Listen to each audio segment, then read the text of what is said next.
早在1年前的评测里我就说过 vivo X100 Pro 我真的很喜欢，它有优秀的芯片，还有光学模组，稳定的拍照性能，还有体验，这都很不错。那只不过到了视频方面 ，log 的缺失，不太聪明的曝光逻辑，都成为了 vivo 影像的掣肘。于是我们可以看到，今年 vivo X100 Pro 它来了，双焦段 4K 120帧，防抖，还有别的算法上的升级，以及这个10比特的 vivo log。这个是我没想到，但是他们做出来的东西，我得说这玩意儿这次我们真的测试了，它不是一个套滤镜的噱头 log，vivo 是真的认真的做了这么一个 log 曲线。反正感觉国产手机接下来应该都要认真开始卷视频。随着 X200 Pro 它视频提升大嘛，我觉得真的还挺大的。对影视飓风来说，这当然也是一件好事情，我们能讲的会多一点。所以废话不多说，我们一起来看一看国产手机视频的崛起。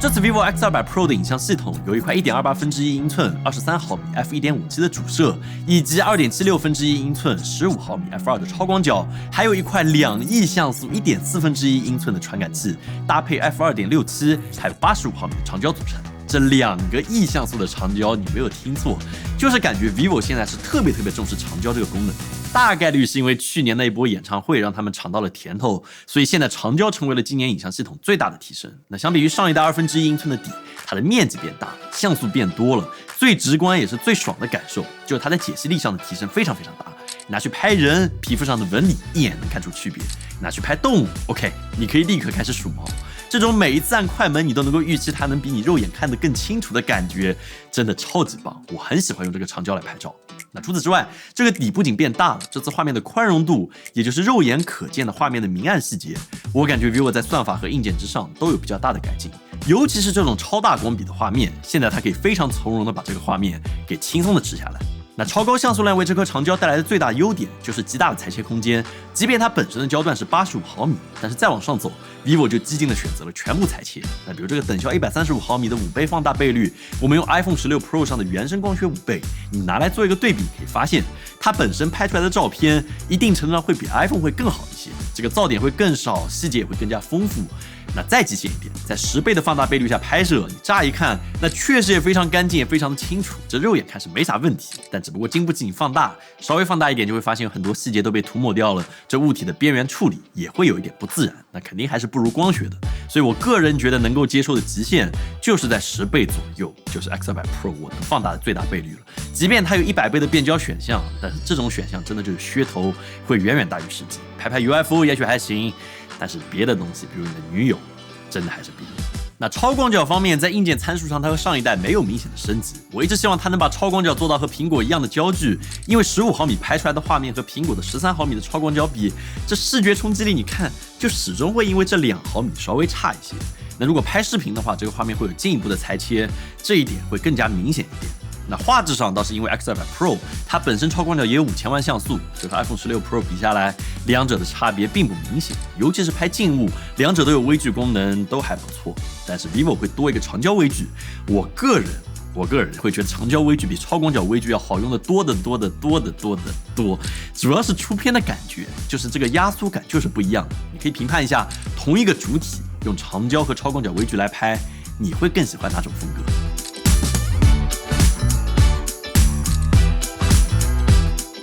主摄方面，我本来以为传感器你不说变大，但是至少不变小，对吧？但是它变小了。这次 X200 Pro 的主摄从上一代的1英寸变成了1.28英寸。那随后测试下来，我们发现它的画质和上一代相比没有什么太大的差距。但你难免会问一句，为什么呢？对吧？也许是成本，也许是光学，也许是为了这颗长焦。但是在物理层面，你想底变小了，感光能力就会变弱，这是一个物理规律。那可能唯一好的就是光圈从上一代的 f1.75 变成了1.57，大了还是不少的。大概同样场景、同样参数，可以亮这么多，所以夜景表现一定程度上被镜头的更大的通光量给弥补了。你还是现在可以用它来抓一些被调教的，我觉得还是相当不错的夜景画面。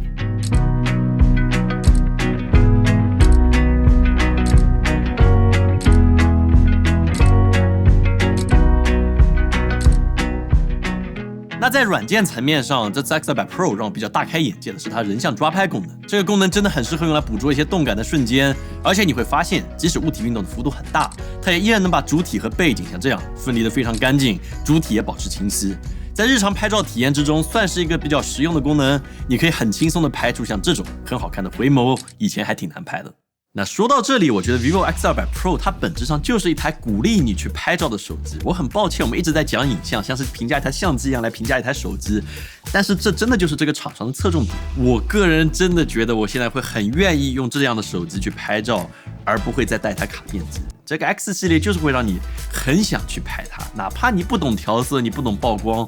但是你会知道你用长焦，你把它靠近，就能得到一个不一样的视角，和别人拍到不一样的东西。水印一加，这逼格就能上来，反正它就是会给你一种很正向的正反馈的相机。可能当前我觉得它最缺失的一点是什么？就是 iPhone 16 Pro 这样一个非常具象化的摄影风格调节模式。在拍照的时候，你可以在一个调色盘里面快速调整对比、饱和，还有整体的色调。这样的话可以做到所见即所得，这是目前 vivo 所缺少的。虽然 vivo 原生的色彩风格，我个人觉得很厉害、很好看，滤镜它也有，但是当前还是不如 iPhone 16 Pro 这个功能高明。我得这么形容，就是有和愿意用，它就是两回事情。iPhone 今年做的确实是比较好的，我希望 vivo 能够跟进一下。那视频方面，我觉得才是 vivo 今年的重点，还是非常可圈可点的。自定义的空间，因为他们现在的 log 还有这个双摄的 4K 120帧，获得了巨大的提升。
我们先从 vivo log 开始。那正如开头所说，它不是一个假的滤镜，它是真的在成像过程中完成的 log， 不像过去我们看到的很多安卓手机厂就是套一个东西上去，把一个正常的画面调成灰的。它本身就是在流程里面有了这个优化，所以你的确比常规视频可以肉眼看到有更大的后期空间。那它现在最高支持全焦段 4K 60帧的10比特 log 录制，这非常好，不是只有一个摄像头有 log。即便比 iPhone 16 Pro 少了主摄 4K 120帧的 log 选择，但在安卓阵营里面，它应该就是佼佼者了。而且比较好的一点就是苹果没有的，是在原生相机里面拍摄 log 画面。X200 Pro 录制1分钟大概消耗700兆左右的存储，但苹果的原生相机因为只能拍摄他们那个 ProRes 专业编码，所以基本上几秒钟就会花掉和 vivo X200 Pro 一样的数据量，非常非常恐怖。除非你装第三方软件，才可以控制住文件的体积，这一点原生相机 X200 Pro 会有更多的优势一点。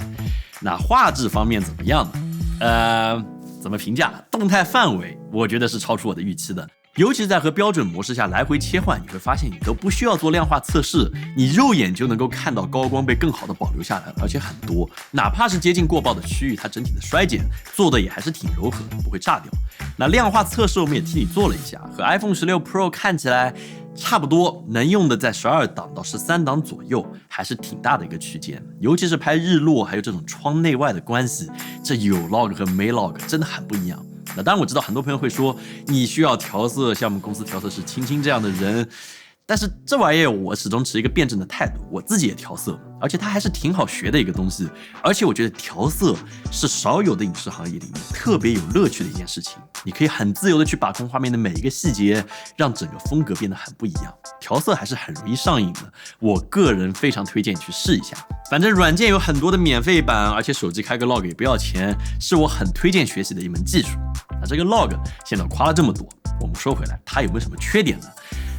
当然是有的，就是有一个很明显的点，它没法打败苹果的 Apple Log， 就是2个方面：软件的兼容性，还有它的噪点。你可以看一下它在夜景的表现，即便是这种已经向右曝光了1到2档左右的画面，这个 Vivo Log 在还原之后，你仍然可以看到这暗部有噪点在跳动，还挺多的。那也许是为了保住更高的动态范围，反正它 ISO 目前最低只能设置到800，所以目前你没法通过降低 ISO 去进一步削弱噪点。倒是在软件里面有这么一个降噪功能，打开以后确实会有一些帮助。之后比我说应该会默认开启这个功能，会更干净一些。那同样在后期流程里面，你会发现 vivo 的兼容性在达芬奇还有各种调色软件里面都明显会不如 Apple Log。苹果 Log 本身就已经和官方很多东西达成了协议，能够直接一键转换到一个统一的更大的色彩空间去进行更多的调色。但是 vivo 你只能通过套一个 LUT 或者官方的流程再来进行复杂的角色。所以如果你真的要从一个专业的和别的相机协作的角度来评价，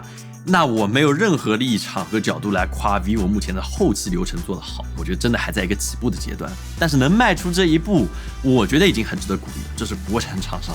第一次有这个我觉得很喜欢的一个 log。至少现在你有这个能让手机视频画质变得更好的选项，你可以选择开，也可以选择不开。它直出的话，画面也非常不错，而且调教的颜色我觉得比 iPhone 会更好一点。然后同样不开有一个很明显的优点，就是 4K 120帧。现在你可以激活了。那相比 iPhone 只有主摄，这 X200 Pro 现在还多了一个长焦，能给你产出一些非常动感的 4K 高帧率视频。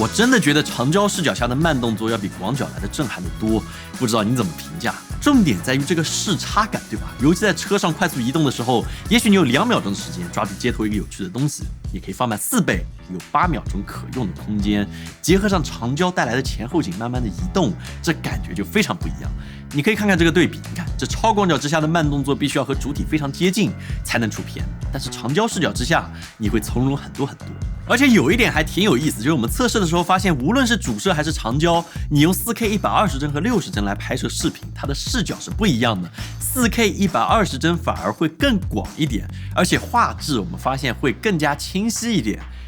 这给我们整懵逼了，我们问了好久以后才发现 vivo 工程师说这是因为 4K 30和60帧为了让画面更稳一点，所以会有个数字裁切，反而 4K 120帧是没有的。这个我挺希望他们能给我这个选项把功能给关掉的，但是当前真的很奇怪，就是 X200 Pro 你在 4K 120帧的画面上，单独论锐度还有那些，很有可能反而会比 4K 30和60要更好一点。那外观和使用体验，我想最后再来讲一讲。X200 Pro 今年主打的是这个蓝色，我个人觉得还是挺好看的。比如说他们这次灵感来自于大海，所以你会看到机身背面刻有这种类似于涟漪的纹路，而且在不同的角度和光线下观看的话，它的纹路是会有这样的变化，有种波光粼粼的感觉。vivo 比较好的一点，我觉得是他们真的比较听劝。上一代有这个奇怪的小英文很不协调，今年你一看，它已经没有了。我个人觉得是好看了一些，不知道你怎么想。可能唯一缺陷，因为今年是亮面，所以你看指纹会有一点多，需要经常去擦拭它。但是在握持感上的时候，你会感觉它稳了很多，因为它的边框从上代这种两边收窄的弧面变成了笔直的平面，增大了很多与手部接触的面积，没有那么滑手了。屏幕方面，它也从上一代的曲面屏换成了一块等身微曲屏幕，屏幕与边框的过渡变得非常的顺滑，屏幕的颜色和上一代能看到变得明显的暖了一些，在全亮度下都支持2160赫兹的 PWM 调光，这对眼睛来说会更加舒适一点。同时流畅度还有响应这些都很顺滑，这都不错。那性能我觉得去年其实应该更有讲头一些，因为去年的 X100 系列，我想你也应该记得搭载这个天玑9300，算是技惊四座，给人都整懵了。那时候网上的评论我到现在还记得。那 vivo 可能尝到了甜头，今年他们还是和联发科合作，搭载了这么一颗全新的3纳米工艺制成的天玑9400芯片。那我们测试下来，它的性能表现依然很不错，日常使用包括一些重度的游戏还有工具都没有遇到任何瓶颈。不过在芯片方面，我们确实不够专业。如果想了解更多，你可以去看看极客湾他们的频道，应该会有更详尽的解释。那至于续航方面，这一代塞进了一块更大容量的6000毫安时的电池，这非常离谱。我们在用它高强度拍摄了一整天，屏幕亮度几乎都是拉满的状态之下，它也只充了1次电。而且你用官方90瓦的快充，电量从2%到50%，只需要10几分钟，非常的迅速。所以总的体验下来，这台 vivo X200 Pro 确实给我带来挺多惊喜的，就是一台更加精致的 X100， 我觉得改的还是不少的。它有更好看的外观，更强的性能，再进一步的影像体验，而且无论是拍照还是视频，它确实目前都是安卓领域的佼佼者。尤其是视频方面呢，确实可以和苹果来掰一掰手腕了。但是如果你问我，它真的超越苹果了吗？我觉得有几个方面，比如长焦高帧率，那确实有一些优势。但是整体来说，在 log 的兼容性还有各个方面，还是和苹果有一些差距。但是不远，我们一定能够看到国产手机影像，尤其是视频方面崛起的那一天。再加把劲 ，vivo 的工程师老哥，也许明年这个时点 ，vivo X300 Pro 我们就能够看到它超车的那一个瞬间。那么以上就是本期视频的全部内容。如果你喜欢的话，也请务必给我们点赞、分享、转发，对我们非常大的帮助。那么我们下次再见。